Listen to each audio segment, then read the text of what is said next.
Қайырлы күн қымбатты тыңдарман. Арнамда жаңа әңгіме. Фариза Амангелдіқызы, өгей.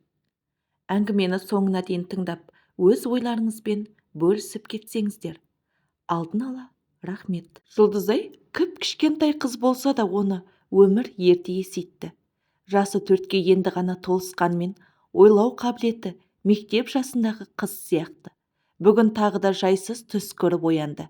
Әкесі тағы да ішіп келіп үйдің берекесін алып жатыр екен. Анасының етегіне тығылған қыз қорыққаннан тіпті емін-еркін тыныстай алмай тұр екен. Жүрегі қысылып, терлеп кеткен кезде шошып оянды. Үсті-басы шылқа су. Малмандай боп терлепті. Жанында ешкім жоқ. Жарық сөніп тұр. «Апа!» деп атып тұрды да есікке қарай жүгірді. «Не болды, қызым? Қорықпа, үйдемін. Асханада отыр едім», деп анасын алдынан шықты. «Сізде үйде жоқ екен десем, әкем келмеді ме?» «Жоқ, әлі келмеді. Қорықпа қызым, жүр, жатып ұйықтайық. Әкең келмейді бүгін» дей бергенде есікті қатты жұлқыған дыбыс естілді. Жұлдызай аяқ-қолы дірілдеп бөлмесіне кірді де кереуеттің астына кіріп кетті. «Неге ашпайсың есікті? Әлде басқа біреуді күттің бе сен қатын?» деп жұдырығын түйіп дүрсе қоя берген күйеуі тәлтіректеп барып өз балағына өзі сүрініп етбетінен сұлап түсті. Ыңыранып жатып есік аузында ұйықтап қалды. Анандай жерде үстелде отырып күйеуіне ұзақ қарап отырған Ажар өткенді есіне алды. Тіпті көп те уақыт өткен жоқ қой. Екеуі қыз-жігіт болып бар жоғы 2 ай ғана жүрді де отау құрып кете барды. Соңы міне, неге әкеліп соқтырды. Ажар тіпті күйеуін дұрыстап та танып білмеген. Қой аузынан шөп алмас момын жігіт рөлін сомдаған күйеуінің арақсыз өмір сүре алмайтынына үйленген соң бірақ білді. Амал жоқ, өз қолын өзі кесе ме? Алғашында үлкендер ортаға салып, бөлек шығып кетсе де ата-енеден қайыр күткен келін олардан қайран жоғын білген соң, бертін келе оларға күйеуі туралы жағы ашпайтын болды. Төркінде де кете алмады. Не деп барады? Өзі таңдады, өзі тұрмысқа шықты. Ешкім қыстап, қос қолдап әкеп тастаған жоқ. Осылайша өмір сүруді жалғастыра берді. Бір қызды дүниеге әкелді. Екеуі сонда да арағын тастамады. Тіпті қолтықтап жүруді әдетке айналдыра бастады. Соңы жақсы болмайтын түсінген Ажар осы қыздан соң құрсақ көтергісі де келмеді. Кім біледі, алдымызда не тұрғанын деп ұзақ ойлана келе осы шешімге келіп, арадан аттай 4 жыл өтіпті. Алқаш күйеумен 4 жыл арпалысқан келіншек қазір міне, кезіндегі сүйдім деп қосылған жарына көңілі жылымайды. Тіпті жиіркене қарап отыр. Жоқ, мұным болмайды. Жас өмірімді қор қылып, осының таяғын ерте өмірден өтетін жағдайым жоқ. Қызым үшін мұндай өмірден бас тартуым керек. Жастайынан қызымның өмірін қорқынышпен үрейге толтырғым келмейді деп ойлаған Ажар орнынан тұрды да терең күрсінді. Не болса о болсын деп қолын бір сілтеп заттарын жинап, сол күн-ақ төркініне кетіп қалды. Ақыр соңында әрбір қайтып келетін іштей сезіп жүрген анасы қызы мен жиен немересін көңілсіз қарсы алды. Ләм-мим деп екеуі жағы ашпады. Не айтады? Онсыз да бәрі тайға таңба басқандай ап-анық білініп тұр. Үлкен-үлкен жол сөмкелерімен келген қызына қалай кет дейді. Барар жер, басар тауы жоқ, бейшараның күйін кешіп келіп тұр. Осылайша қайтып келген деген атқа мойнын шынжырмен шешілместей бекітіп, Ажар төркінінде қалып қойды. Келгені 3 айдан асса да мұны ешкім іздеп келмеді. Өзін мейлі іздемесін, өз қандарынан жаратылған қыздарын іздемеген қайын жұртына Ажар өте өкпелі. Балаларының жағдайын білетін ата-анасы келіні мен немересін іздеп келуге ұяты жібермеді ме, кім білсін. Кезінде ара түсіп шаңырақтарының шайқалмауына себепші болып ақылын айтпаған олар енді не деп келеміз деген шығар бәлкім. 3 айдан соң Ажар заңға жүгініп ажырасуға арыз жазды. Алиментті де сұрамайтын болып шешті. Сот болатын күні күйеу сымақ келмеді де. Үйіне барған ажырасу қағазына араққа сылқия тойып отырып қол қойды да жіберді.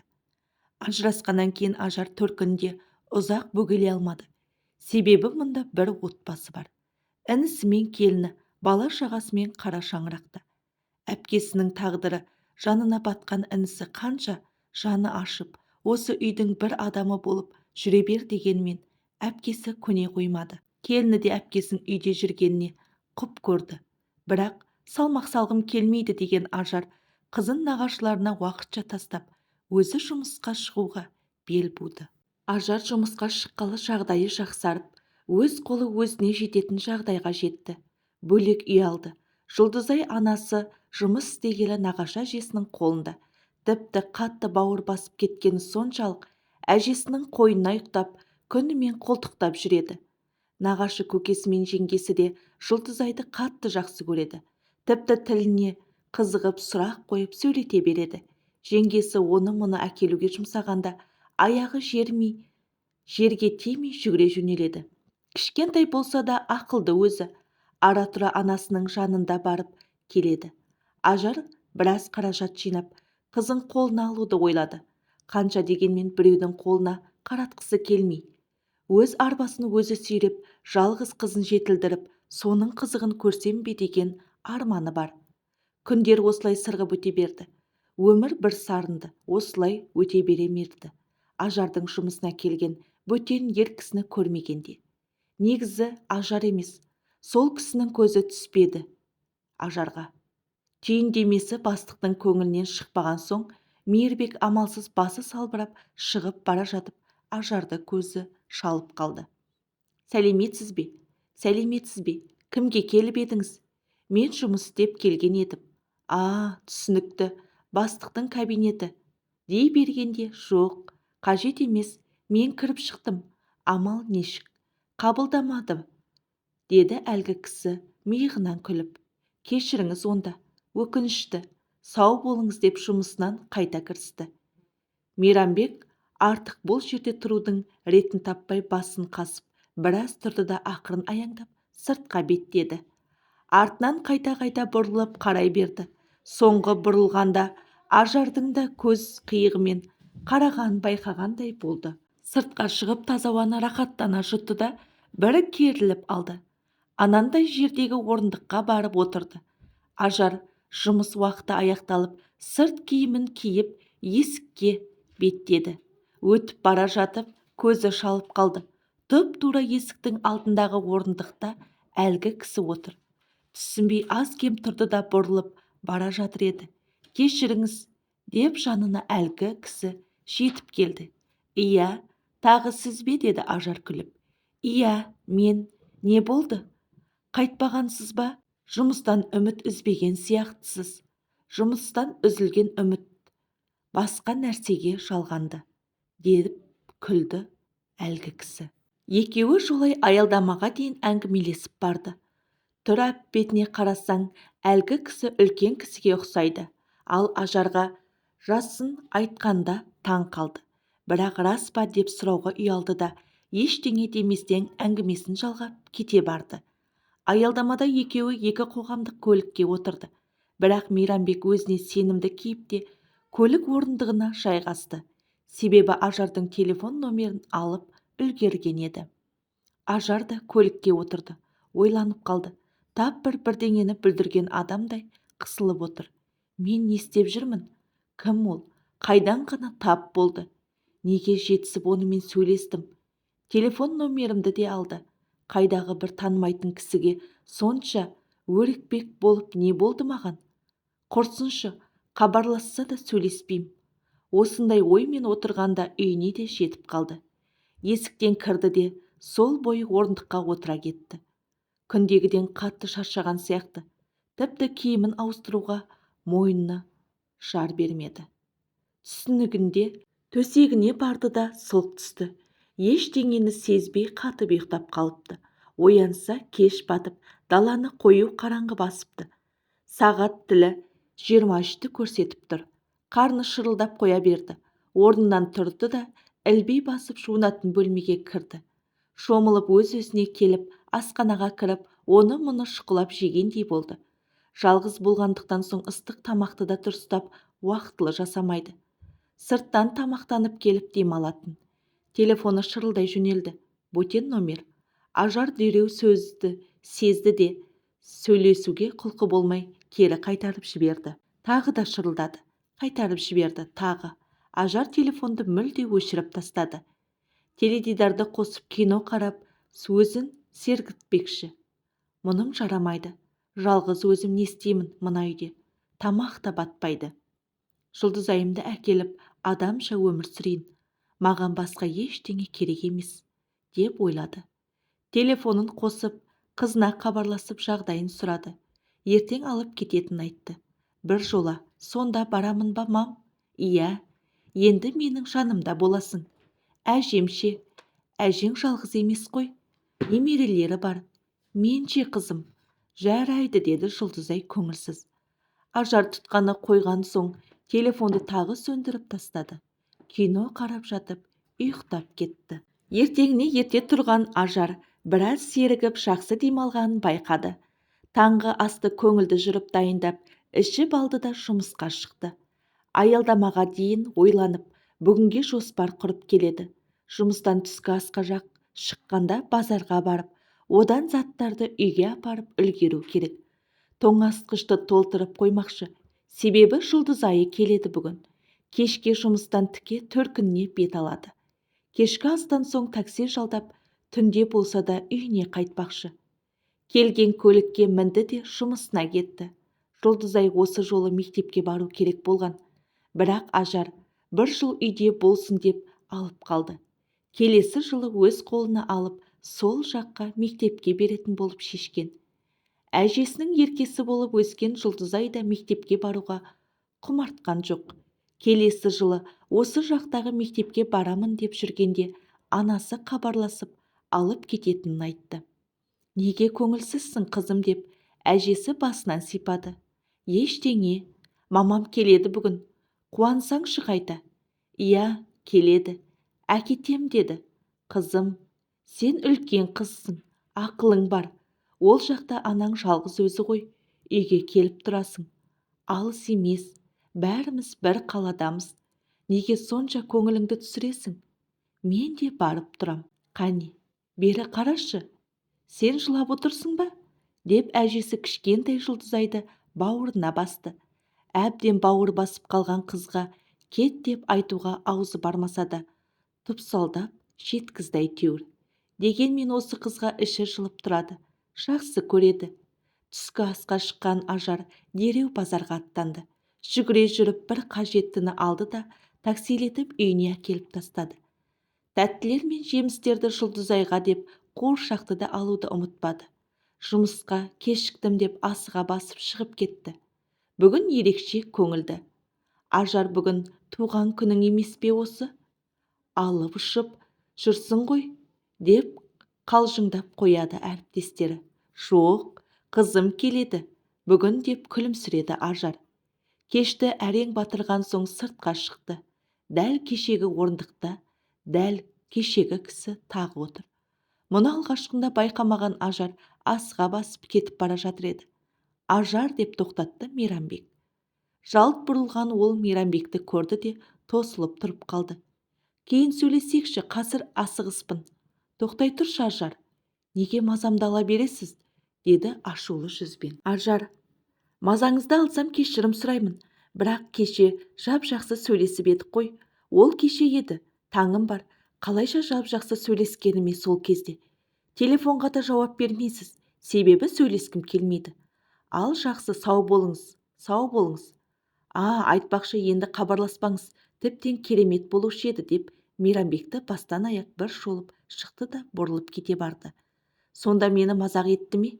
Кеше күліп, бүгін тырысып, көрсетем әлі саған мені мазақ еткенді, деп тістеніп тұрып қалған Мейрамбек өз жөнімен кетті. Төркінге келіп қызын бауырына басып, құмары қанғанша сүйген Ажар Жұлдызайды жібергісі келер емес. Бір қалада тұрса да қаланың екі шетінде болғандықтан көп келе бермейтін. Сағынып қалыпты. Кешкі астан соң кетуге жиналды. Түн ортасы болды ғой, қайда барасың, деді анасы. Үйге қайтайық біз, апа. Ертең демалыс емес пе? Асықпай қонып кетіңдер. О несі, келмей жатып кетем деп. Апа, иә, ертең демалыс, бірақ үйде демалайын дегем. Қой қарағым, бұл үйде демала алмайсың ба сонда? Көп сөзді қой, деді ашулы жүзбен анасы. Әжесінің мына сөздері Жұлдызайға майдай жағып барады. Ең болмаса тағы бір күн әжесінің қойнында ұйықтайтын болды. Амалы құрыған Ажар ақыры төркінінде қалды. Жұмыстан шаршағаны соншалық дереу ұйықтап кетті. Таңға дейін қимылдамай ұйықтаған қызын көрген Сәлима әже: байқұс қызым, тағдырың қор болды-ау. Бір болмағыр еркектің етегінен ұстап қателестің. Енді жүрсің мынау жападан жалғыз қызыңды арыда беріде сүйреп. Тағдыр енді сүріндірмесе екен деп шашынан сипады. Анасының жылы алақанынан оянып кеткен Ажар күлімсіреп жатыр. Таңғы асты көңілді отырып ішкен үй іші дастарханға бата жасалған соң әркім өз шаруасымен кетті. Бүгін де осында болыңыздар, қазанға ет саламын, деді келіні. Жоқ жаным, үйге қайтамыз. Ертең жұмыс, дайындалуым керек. Оның үстіне Жұлдызайды да алып кетем. Енді менімен тұрады. Неге? Ол бізге үйреніп кеткен. Осы жақта жүргені жақсы еді. Иә, білем ғой, бірақ мен енді жалғыз тұрғым келмейді. Үнсіз қалған келіні сыртқа шығып кетті. Ажар мен Жұлдызай өз үйлеріне кетті. Қызының заттарын, киім-кешектерін орнына жайғастырып, екеуі отырып шәй ішті. Бүгінгі демалысты пайдаланып саябаққа бармақшы. Қызына қарап отырып өткенді ойлады. Қызыма көп көңіл бөлім керек, деді ішінен. Екеуі шайдан жиналып сыртқа шықты. Ауа райы тамаша. Саябақта қыдырып ыстық кофе ішті. Базарға барып Жұлдызайға киімдер алды. Үйге кешке бірақ қайтты. Бір қала болған соң Ажар қызының мектебін ауыстырмады. Шамалы алыстау болса да оқи берсін деп шешті. Себебі бастауыш сынып болғандықтан, оның үстіне мектебі де мықты болғандықтан ауыстыруды жөн санамады. Осылайша қызымен бірге Ажар бақытты күндерін өткізіп жатты. Басқа ештеңе де, ешкім де керек емес деп ойлады.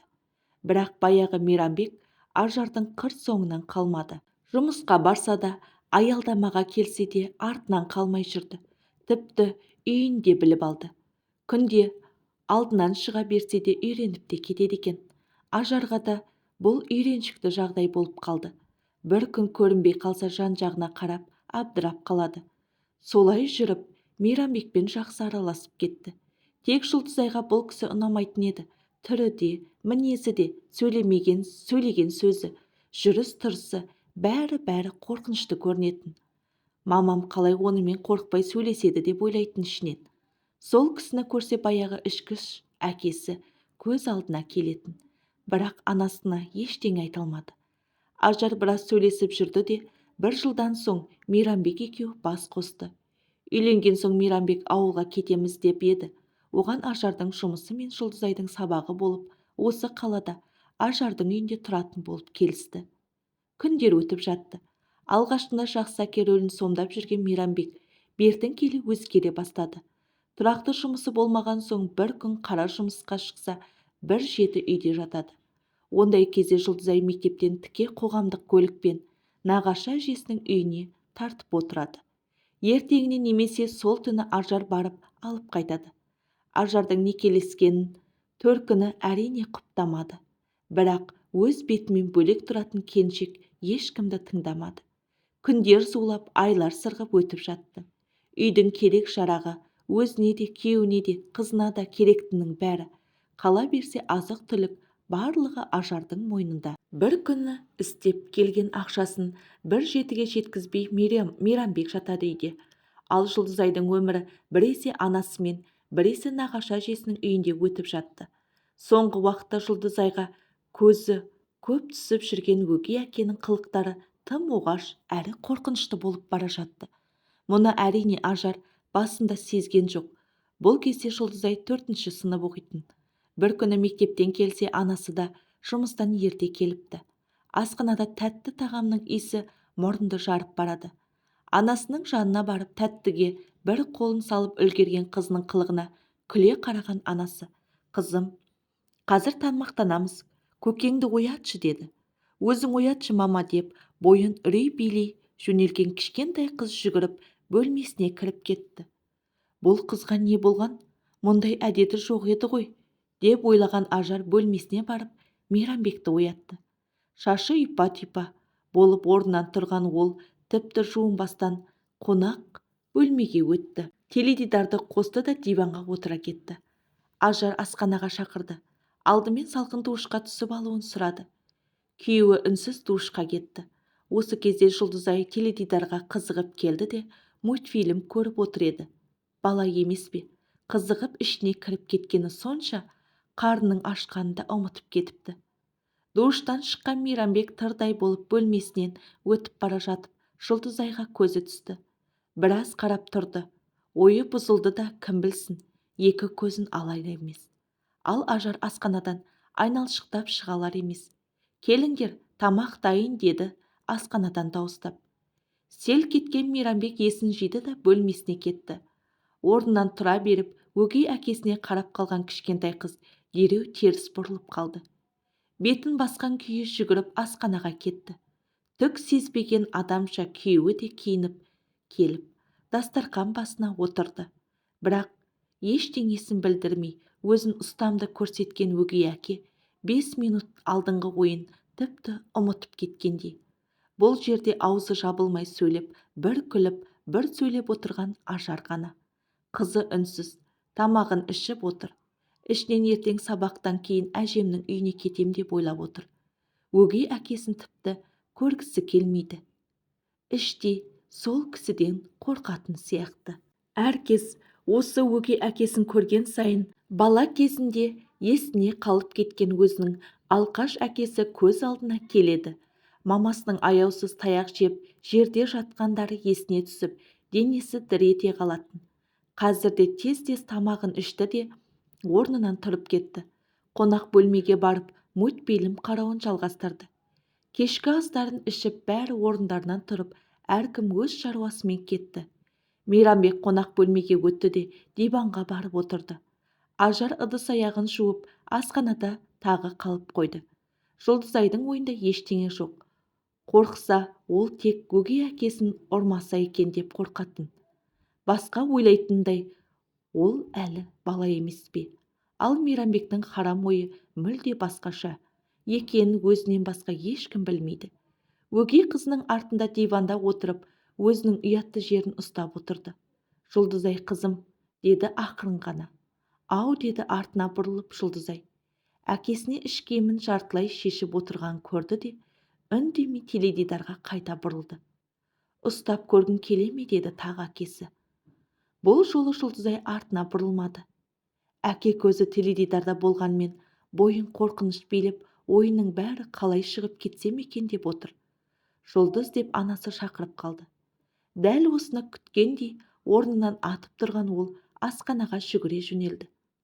Ал Мейрамбек дым болмағандай теледидарды қарап отыра берді. Қызым, сабағыңды оқыдың ба? Жоқ әлі, маған көмектесіп жіберіңізші дейін дегем. Ол не дегенің? Айта беріңіз. Жоқ, ештеңе, барып сабағыңды оқи ғой. Сосын уақытылы жатып ұйықта, жарай ма күнім? Жарайды, деп мамасының бетінен сүйді де, асыға басып, ештеңеге бұрылмастан бөлмесіне кіріп есікті іліп алды. Сабағын оқып ұйықтап қалды. Ертең таңғы аста күнде мамасы екеуі отырады. Мейрамбек түске таман оянады. Істеп жатқан жұмысы жоқ, тауып жатқан ақшасы жоқ, ұйықтамай қайтсын. Таңғы астан соң Ажар асығып жұмысқа кетеді. Дастарханды жинап, ыдыстарды жуу кішкентай Жұлдызға қалады. Анасы кеткен соң өгей әкесінің оянып кетпеуін тілеп, ақырын дыбысын шығармай, тірліктерін аяқтап, басталуына 2-3 сағат ерте болса да үйден шығып кетеді. Мектеп алдында кітап оқып отырып, уақытын өткізеді. Басында күнде көретін мұғалімі онша мән бермейтін. Бүгін арнайы келіп сөйлескісі келді. Жұлдызай, қалың қалай? Апай, сәлеметсіз бе? Байқамай қалдым. Күнде ерте келесің, байқап жүрмін. Тым ерте ғой, әлде үйде ешкім жоқ па? Иә, мамам жұмысқа кеткен соң мен де шығамын үйден. Жалғыз қорқамын. Әкең ше? Әкем ба? Әкем ол да жұмыста болады. Түсінікті деген мұғалім Жұлдызайдың анасымен сөйлесуді жөн көріп, артық мазасын алмайын деді де орнынан тұрды. Айтпақшы, сыныпқа кіріп отырсаң да болады, сынып бос. Жарайды деген Жұлдызай кітабын сөмкесіне сала бастады. Ұстазы мұғалімдер бөлмесіне кіресе ешкім жоқ. Дереу телефонын алып, оқушының анасына хабарласты. Сәлеметсіз бе? Мен Жұлдызайдың мұғалімі едім. Иә, таныдым. Тыныштық па? Айта беріңіз. Қолыңыз бос па? Жұмыста едім, бірақ айта беріңіз. Мен біраз уақыттан бері Жұлдызайды байқап жүрмін. Сабаққа тым ерте келеді, тіпті таңғы уақытта. Үйде түске дейін ешкім болмайды ма? Қарайласатын әкесі болушы еді ғой. Сұрасам, әкем де жұмыста дейді. Жарайды, кешке барып сөйлесермін. Ескерткеніңізге рахмет, сау болыңыз деп тұтқаны қойды да ойланып қалды. Осы уақытқа дейін қызым жайлы ойланып көрмеппін. Тіпті бөтен біреуді әке еткенім де. Мүмкін сол кезде қателестім бе екен? Неге қызым соңғы кезде тартыншақ болып кетті? Енді байқағандаймын. Кешке өзімен ашық сөйлесем, мазасын алып жүрген не нәрсе екенін білейін. Кешке дейін жұмыста ойынан қызы кетпей қойды. Қолы жұмысқа бармай уақыты әрең өткізді. Кешке ерте жиналды да аялдамаға келіп, автобус күтпей, такси тоқтатып үйіне қайтты. Сол күнделікті өзгермеген өмір. Талтайып диванда теледидар қарап Мейрамбек жатыр. Қызы әлі келмепті.